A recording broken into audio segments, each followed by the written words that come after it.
What's up Pilipinas? For this videos mga boss, ito tayo nag-wasing ligo ng dagat mga boss.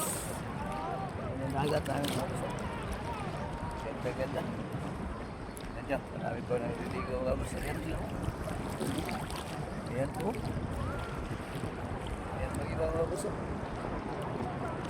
Naliligo tayo boss dahil galing tayo sa trabaho.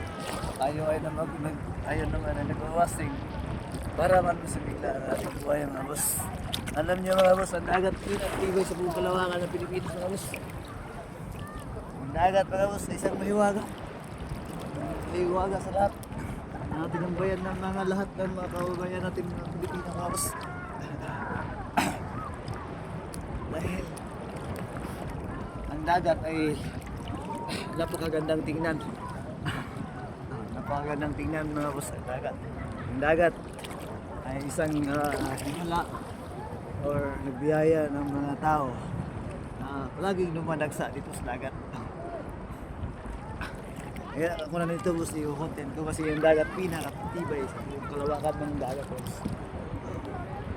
Tingnan nyo. Kaya marami yung mga tao dumadagsa. Tingnan nyo sila. Ayan mga boss. Dagat ay hindi basta-basta mga boss. Dahil napaka-enjoy kapag nandito ka. Mawala yung pagod, mawala yung stress, lahat nandito. 100% follow like share mga boss.